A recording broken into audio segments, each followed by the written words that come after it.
Welcome to Political Gospel Hour with Governor Wildstar. Hello, I'm Governor Wildstar. How you guys doing out there? Thank you for joining me today. I'm just going to talk about a few things, basically to show you how the life that we live is related to politics in such a way and shape and form to where we as a people need to understand this connection in order to properly address it. So basically, I'm calling this the political gospel, and this is my first recording of this, by the way. I'm calling it the political gospel because we as a people, I don't know if you read the Bible or have read the Bible, but basically, we as a people, we need to, as students, understanding our journey here in life, need to recognize that there is a spiritual healing that needs to be done as well as a physical healing of the people. So if you can recognize that spiritual healing of necessity of people, then it'll be a lot easier again to address the situation. So again, the reason why I call it the political gospel is to make this connection of this spiritual healing that needs to take place and how it's connected to our political environment of life. So one of the first um, topics here I'd like to speak of is titled Many Are the Afflictions. So this is from Psalm 34:19, which says, Many are the afflictions of the righteous, but God delivers him out of them all. He guards all his bones, not one of them is broken. Evil shall slay the wicked, and those who hate the righteous shall be condemned. God redeems his soul of his servants, and none of those who trust in him shall be condemned. This is very powerful because if we can realize how, as people, we go through so many bad things that we see it ourselves in our own lives as well as in the world. We watch TV and we see and hear about so many bad things, and it's difficult to kind of focus on the good in the world. So it's really, really imperative for us to start shifting our focus onto the good of the world and of our lives, because if we can realize that all of these bad things are happening because so much good is going on in the world, and in order to completely demolish and remove all of the negativity from the world, we have to instill more positivity, shift the scales, so to speak. So if we can focus more so on the good that we do in the world and the bad things and how it's countered with this positive emotion, you'll start realizing how when you go through these bad things in life, it'll be easier for you to conquer them yourself. It won't seem so bad indeed. For instance, I was speaking with a friend of mine on the phone, and we were talking, and all of a sudden he was getting pulled over by the police. And if you've been following along with my journey here, I pretty much can concur with the situation. So I told him,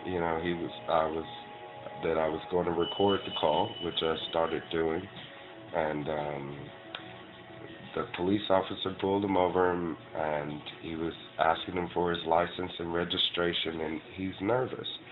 And I told him, I'm like, ask him, did you commit a crime? And he's like, have I been suspected of a crime? And the officer told him, look, I'm the cop I'm the officer here, and as a cop, if I ask you for your ID, you must give me your ID, that whole spiel. And I said, well, tell him that you have the right to ask if you've been pulled over for a crime or have been suspected for a crime. And he asked him, why are you pulling me over? And the cop said, look, I'll do it just to, just to make you happy. I'll tell you the reason why I pulled you over is because you don't have a bumper on your car. So give me your license and registration, please. So he gives him his license and registration, and the cop says, stay here, I'll be back.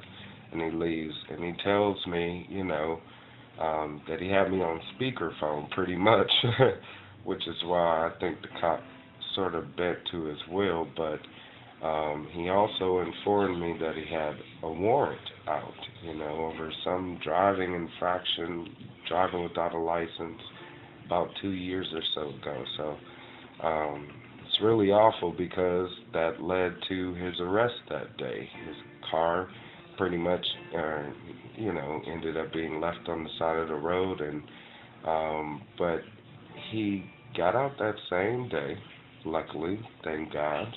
And when I spoke with him, he basically told me that, the way he got out of that was by showing them how strong he was, and in knowing his rights and being positive and in his thoughts, pretty much.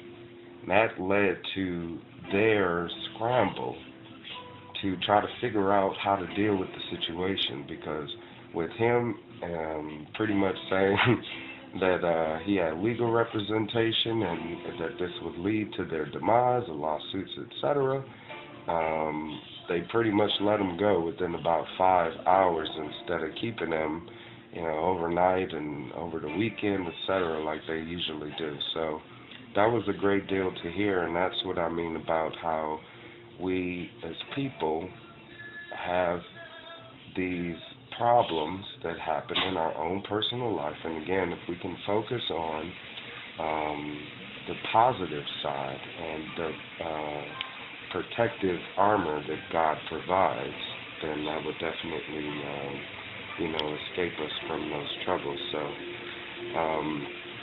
and another reason that I bring up that situation with my friend is because lately I've been asked why I continue forth with this court battle. I'm continually told how it's bigger than me, and pretty much how the system is the way that it goes, and pretty much I just should give up. And what kind of person would I be if I were to give up?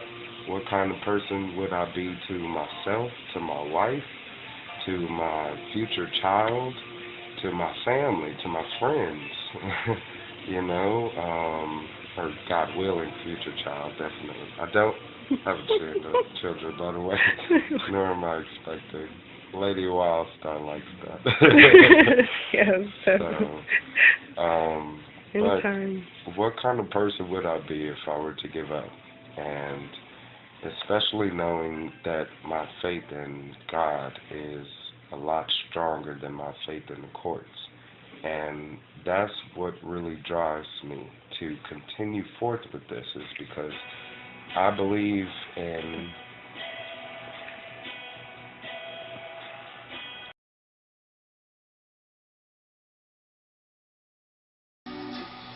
Alright, we had a little technical difficulty there, but we're back.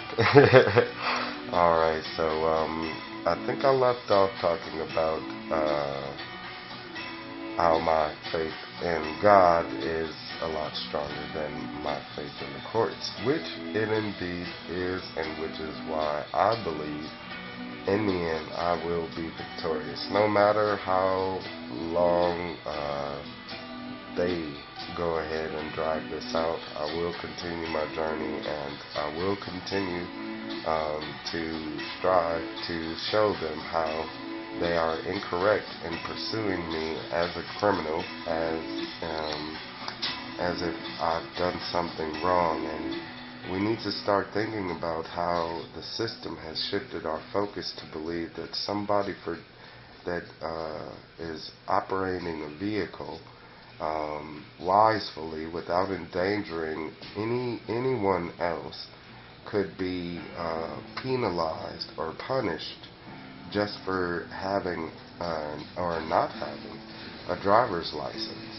Because if you know anything about a driver's license, they actually are illegal and should not be should not be justified as identification for people. Especially seeing as there's been Supreme Court cases, and you can look this up. I think one is Stallsworth versus Virginia, something like that. Murdoch versus Penn. Supreme Court cases pretty much that says that no state has the right to issue a license and then charge a fee for it for a right. So they can't convert a privilege or convert a right into a privilege. And you have the right to travel. Okay, that is a constitutionally protected right for you as a citizen in the United States of America. And again, you aren't bound by these rights. The officials that take the oath to uphold the Constitution are bound by them. So if you say you have the right to travel, they can't refute it. Okay, and again, that is a right of yours, and they can't turn it into a privilege and issue a license for it and charge a fee, which is exactly what they do with the driver's license. So if you do your homework a little bit, do your research, because again, the majority of what you know by authority. Think about it. Everything pretty much that you think that you know because somebody told you. You pay your taxes because somebody told you to start paying them when you were 14 or 16 and you just started, working and all of that stuff, and they told you, hey, you need to fill out this paperwork to pay your taxes. What is that for? Oh, it's to pay for the lights and this and that, etc. And you say, okay, that makes it sound like a good thing, but then you do some research later in life and end up finding out that taxation is illegal and should not be enforced upon citizens, and is illegally being enforced upon citizens and is voluntary. So look this up. With your driver's license, you go and you pretty much the majority of the people that drive cars today, the younger generation, not to mention the 50-year-olds, etc., 60, etc., they got their driver's license the same way we did. They started to get into this indoctrinated school system to where they had to go through a driving course and obtain an issued driver's license by the state in order to legally, supposedly, be able to operate a vehicle. So when you were 16 and you were learning how to drive from your friends or your mom or, a guardian, someone that knew how to drive, and they would teach you, you would then take those skills to the DMV and get your license. You didn't question why. You were just told that you needed to have this driver's license. So then again, you go to find out this information and it's false. And so what do? You can't continue abiding by the system when you know it to be false. What kind of person would you be? How could you respect yourself knowing the truth? Because to know God is to know the truth. And to be as a being of God, you have to be an example of the truth, because that's exactly what the ills of the world fear, is the truth. So the more you are an example of the truth, the more they're going to fear you. Remember, these are people that do not know God. And in not knowing God, they don't know what God is. That's why they don't fear Him. So you have to show these people what God is. And God is love. God is positivity. God is resilience. God is strength. God is good. God is caring. God is passion. Okay? So the more you can go out in the world and be examples of this, the more you'll show these people what God is and how much they should fear Him. And you'll start seeing the fear in their eyes, as I've started seeing in the judges and bailiffs and attorneys, etc., and the people that I've expressed my knowledge to. FBI agents, too. So, again, if you're watching, I know you're afraid as well, and I'm not afraid of you. So, a lot of people don't know that I was in the music industry, and during my time while in the music industry, I did a lot of things, met a lot of people. I'm not going to name names because I'm not really one of those types of people, but during that time, I was working with a producer who, in teaming with him, led to what's called artist production, and that's where we would meet artists, a potential artist, and develop their career, pretty much like American Idol and the majority of shows like that out there now.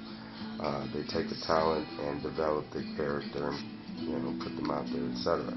So there was a group that we were working with at that time, and one of the main potentials for that group ended up being the singer Houston, that you probably may have heard of at some point in time. He did a song for McDonald's called I Like That. He was on commercials and all of that stuff, and I was very proud of him to see him, excel to such a level, because he always showed that tenacity for, or drive to be successful. But that's all I saw.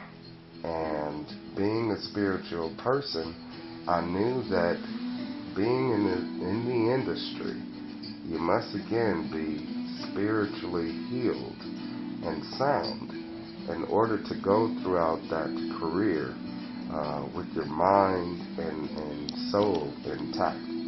So, I don't know if you guys ever heard about it, but again, you should probably do your homework.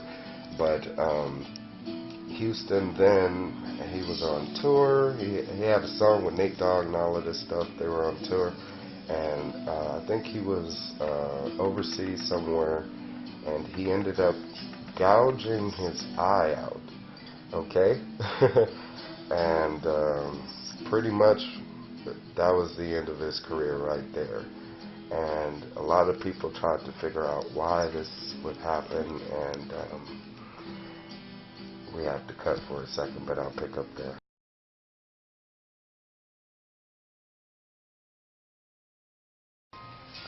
Alright, welcome back. So, I think I was saying about why he would do something like that.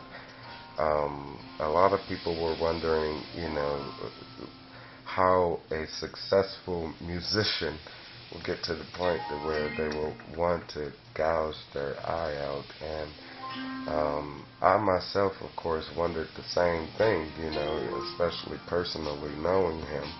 And I ended up watching some videos that he had posted afterwards, and I started to see exactly what I knew was he had that epiphany that all of us will go through in life, which is to get to that point where we as spiritual beings need to be spiritually sound, need to be spiritually healed and cleansed as well, or in order to progress as human beings. And no matter how successful you are or may think you or would like to become, that's going to be detrimental to your character in order to cement that type of life.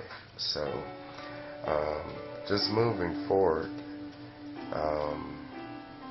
I know I used that story, I guess, as an inspiration for me characteristically, because I was at that point myself, where I kind of had to think about what type of musician was I going to be. Was I going to be one that sells out to the machine, to, you know, instilling more negativity and fear into our society, and influence that type of change in the world? And I did not want that. I couldn't even write that type of music. Every time I tried, it was the most difficult thing in the world for me to do, because I couldn't even put my mind into that type of mentality, because I wasn't that type of person. As great as of a writer as I felt like I was, and as people were telling me, I just didn't feel like I had the capability to escape who I was to become that character, to write that type of song. So it's imperative for each and every one of us to look into each and every one of ourselves, to get to that point where we can identify these things in order to continue, because we're going to keep getting attacked along the way. And the quicker you look and are able to overcome this hurdle in life, the better off you'll be. And what's funny is I meet a lot of younger people, 19, 23, even 15, that are making this recognition in their lives. And it's incredible for me to see, because I, at my age, you know, feel like I'm very aware and very thankful for being given that opportunity to progress mentally and spiritually, because I meet a lot of older people that are still battling with that. So to see it in the younger, the younger generations is very inspiring, because that lets me know that the awakening of humankind is happening more rapidly than they make it seem, more especially in the media. And that leads me to what I want to talk about, which is the false flag fear in society. Despite all of everything that you see of what's going on in the world, the Boston Marathon explosion, West Texas explosions, and the shootings, and anything that they want to propel onto us as people, you have to realize that there's a psychic operation going on here, or what they call psychops in the military. So there's a war going on for your mind, and the way that they win that war is by instilling more fear into you. And you have to recognize that, because the more that you're able to conquer and protect yourself away from the fears that they try to propel onto you, the better off you're going to be at focusing on staying in that positive mind to overcome those afflictions, again, of your own life and of the world, because they're going to make it seem like it's so bad. It's so bad. It's really not that bad. Go out in the world and meet people, talk to people, and you'll see how much care and love and appreciation there is for one another out there in the world. My wife and I, we go out and feed the homeless sometimes, just sporadically, and I can't begin to tell you how many people out there, how stunned they are just at the action that someone is showing love and care outside of themselves, especially to do so without any group involvement or any kind of big public fundraiser or anything like that. Because every time we go out, they say, "Are you guys part of some organization or some church or something like that?" And we'd say, "No, it's just us. This is what we felt like doing." And We've been on public transportation lately because our car was taken from us, and we meet the bus drivers and the people on the bus and how much they care about for one another and for each other and the conversations that they have. It's so enriching and enriching, I guess. But it's crazy because, again, you go to turn on the television and they try to tell you how bad it is. You look online on Yahoo, and the first thing they got is the top 10 pages is all about how bad things are, you know, and that's the thing, is you have to get away from that. Get away from that whole negative environment in order to change your mindset. And this, again, is part of the agenda to control us as human beings, because the more they can keep us, I guess, in that little jar of fear, the easier it'll be shake up and cause trouble, you know. And this is the time for us to start believing in this, start believing in one another. And it's crazy because I meet people all the time, and I talk to them pretty much about the same things continuously, and they tell me I trust people too much, and you know, I believe in humankind so much to where it could possibly lead to my detriment. And they try to infuse this fear into me, and it makes me wonder why.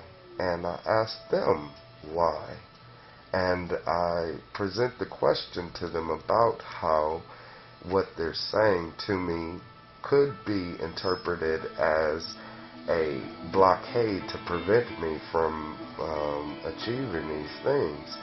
And then they start to scramble, no, that's not what I mean. I still want you to go forward, and I believe you can do it, but man, it's going to be hard, and you know, it's difficult for people. So we'll pick up there in just a moment.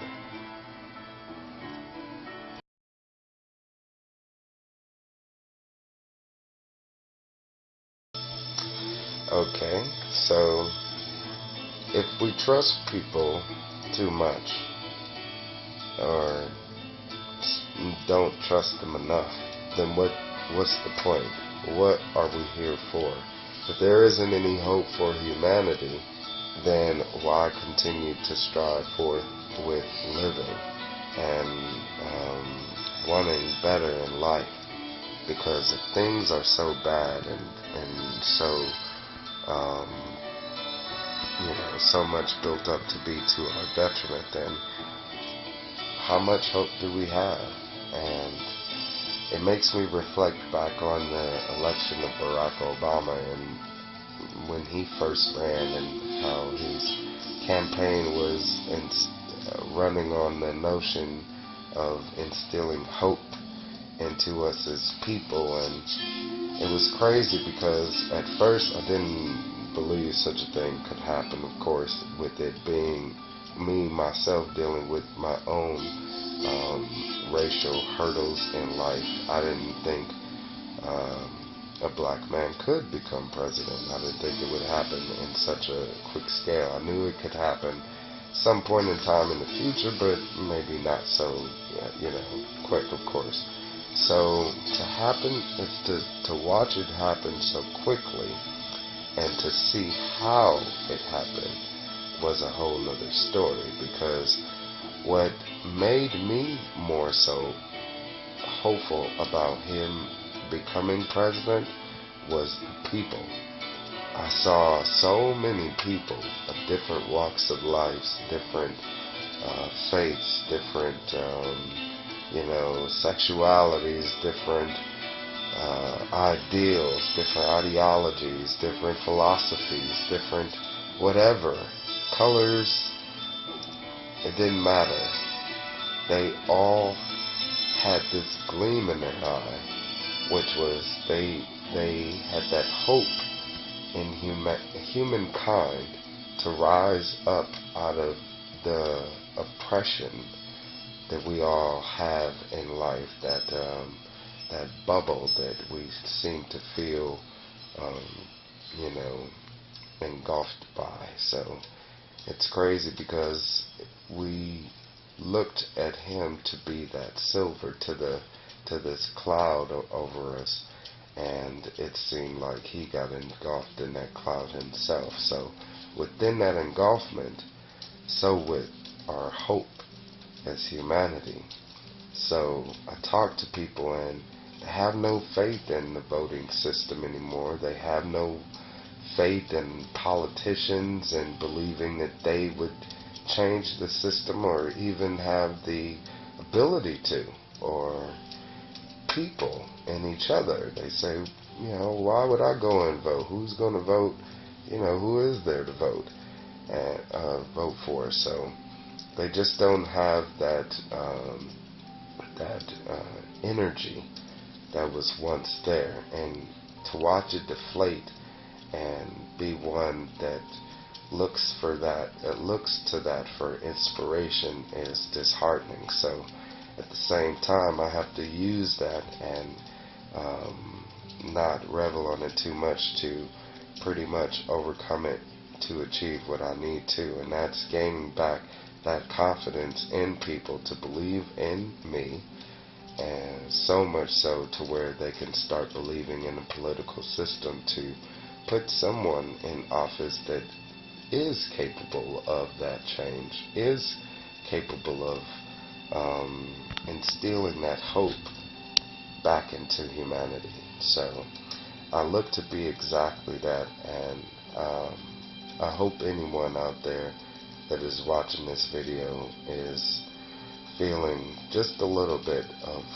what I'm speaking about here, and I'm really hoping to hear from each and every one of you. So if you'd like to comment on any of the topics here discussed, I would greatly appreciate any comments back to me, any emails, etc. So please feel free to do so. Also, I'm not really one to ramble on.